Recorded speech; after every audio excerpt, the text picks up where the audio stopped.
আসসালামু আলাইকুম বন্ধুরা, রুহানি চিকিৎসালয়ে আপনাদের সবাইকে স্বাগত, আন্তরিক ভালোবাসা ও শুভেচ্ছা। আজকে আপনাদের মাঝে আবারও একটা বদনজরের চিকিৎসা নিয়ে আসলাম, একটা বদনজরের নকশা নিয়ে আসলাম। এটা বদনজরের একটা অন্যতম নকশা এবং অন্যতম চিকিৎসা। তো আপনারা সম্পূর্ণ ভিডিও দেখবেন, তাইলে বিস্তারিত আলোচনা এবং বদনজরের বিষয়টা আসলে কেমন কি সেটা বুঝতে সক্ষম হবেন এবং কাজ করতে আপনাদের সুবিধা হবে। আশা করি আপনি বা আপনারা ভিডিওটা সম্পূর্ণ দেখবেন, আমি এতটুকু আশা রাখি। কারণ আপনাদের মাঝে যেই সব বিদ্যাগুলো নিয়ে আলোচনা হয়, কথাবার্তাগুলো বলা হয়, এইগুলো কিন্তু মেন জিনিস। মানে এখানে যদি কিতাবের ভাষায় আপনাদেরকে দেখাই, আপনারা কোনো কাজে মানে কতটা ফলাফল পাবেন তা কিন্তু বলা মুশকিল, কিন্তু আমি যে মুখ দিয়ে বলে দিচ্ছি, এটা হচ্ছে আপনাদের সবচাইতে সুবিধা এবং সহজ একটা পদ্ধতি, যেটা দিয়ে আপনারা কাজ অনায়াসে করতে পারবেন। বদনজরের অনেক রকম চিকিৎসা আছে, অনেক রকম নিয়ম আছে। সাধারণত বদনজরের কাজ যদি কেউ রোকায়া করে বা আর কিছু করে তাড়িয়ে দেয়, সেটাকে তাড়ানো সম্ভব এবং কি অতি দ্রুতই সমাধা হয়। কিন্তু এখানে একটা পয়েন্ট আছে, সেটা কি ওটা আবারও এসে লাগার চান্স অ্যাভেলেবেল থাকে। তো মূলত আজকে যে বিষয়টা, সেই বিষয়টা হচ্ছে কি, বদনজর যাবে এবং বদনজর দুবার লাগবে না। কথা বুঝতে পারছেন? বদনজর ছুটে যাবে এবং বদনজরটা আর ফিরে আসবে না, বা বদনজর আসলেও আপনার গায়ে লাগবে না। কথা বুঝতে পারছেন? তো এই সকল বিষয়গুলো আপনাদের শিখতে, জানতে এবং বুঝতে সম্পূর্ণ ভিডিওটা দেখাটা আবশ্যক। এখন পর্যন্ত যে কথাগুলো বললাম, আশা করি আপনাদের কিছুটা হলেও বুঝতে সাহায্য করেছে এবং সুবিধা হয়েছে, যে আপনারা ভিডিওটার মূল যে বিষয়গুলো কিভাবে বুঝবেন। তো চলুন আগে আমি আপনাদেরকে দেখিয়ে দিই। এটা ছেলে মেয়েদের উপর বদনজর হইতে রক্ষার তকবির। তো এই নকশা লিখিয়ে বাচ্চাদের গলায় ব্যবহার করাইলে বদনজর হইতে রক্ষা পাইবে। এতটুকুই হচ্ছে এই নকশার প্রবাদ বাক্য, বা এটাই হচ্ছে এর কথা, মানে কেতাবি ভাষা।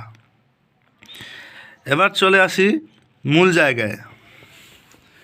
মূল জায়গাটা কি, কিভাবে কাজ করবেন, কখন কাজ করবেন, আর বদনজর বিষয়ে বৃত্তান্তর কিছু বিষয় আপনাদের জানা দরকার।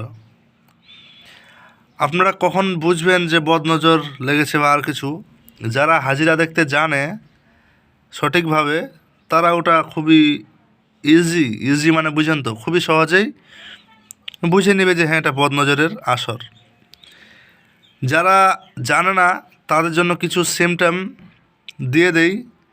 সিমটমগুলো বুঝলে আপনারা বুঝবেন যে বদনজর লেগেছে।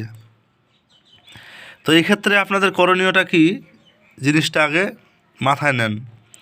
আপনাদের বাচ্চা আছে, কিংবা আপনি নিজেই, কিংবা আপনার কেউ আপনজন, যদি বাচ্চাদের ক্ষেত্রে হয়, তখন কি হয়, হয়তো বাচ্চাটার স্বাস্থ্য শরীর ভালো হয়েছে, কিংবা বাচ্চাটা দেখতে সুন্দর, কিংবা বাচ্চাটা মানুষের মনে একটা আকর্ষণ সৃষ্টি করছে। এই ক্ষেত্রে মানুষের নজর কিন্তু অনেক সময় নিজেরই নজর লেগে যেতে পারে। এখন কেউ যদি বলে হ্যাঁ, এটা কোনো কথা হলো, আমি বাচ্চার খালা হই, ফুপু হই, মামা হই, দাদি হই, নানা হই, মা হই, বাবা হই, আমার আবার বদনজর লাগে নাকি? শুনেন, বদনজরটা কিন্তু আপনাদের অনেক বিতর্ক সৃষ্টি করার মতো একটা বিষয়, যার কারণে বদনজরের বিষয়ে বিস্তারিত আলোচনা করলে অনেকটা সময় পার হয়ে যাবে, কিন্তু এটার আলোচনাটা শেষ করতে অনেকটা ধৈর্য ধারণ করতে হবে। তো মূল জায়গাগুলা না বুঝলে আপনারা কোনো কাজে আগাতে পারবেন না। আচ্ছা, এখন মনে করেন যে আপনি নিজেই একটা কোনো ভালো কর্মে যুক্ত হয়েছেন, বা আপনার দিন দিন আল্লাহর রুজি রোজগার বৃদ্ধি করেছে। হতে পারে আপনার আরও বিভিন্ন কিছু, যা আপনি মানে আপনার পাড়া প্রতিবেশী বা আপনার কারো চোখে আর কি লাগতে পারে, এটা স্বাভাবিক। তখন বুঝবেন যে এই জিনিসটা ভালো ছিল, এখন আমার এরকম সমস্যা হচ্ছে। এটাও হচ্ছে একটা বদনজরের অন্যতম কারণ। একটা জিনিস মাথায় রাখবেন, বদনজর হচ্ছে জাদুর ঊর্ধ্বে।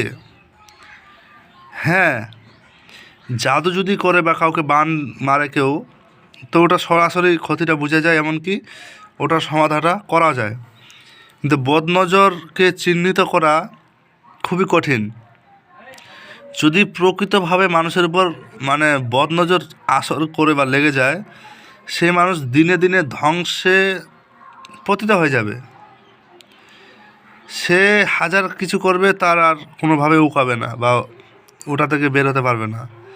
এই মুহূর্তে একটা গুরুত্বপূর্ণ চিকিৎসা দাঁড়ায়, যদি কোনো ব্যক্তির বদনজর লাগে আর যদি সেটা কেউ চিহ্নিত করতে পারে, তো তার মানে শরীরের কিছু অংশ আছে, ওটা আমি বলছি না, সেই অংশ ধোয়ার পানিগুলো দিয়ে যদি সে গোসল দেয়, তাহলে বদনজরটা সেরে যাবে।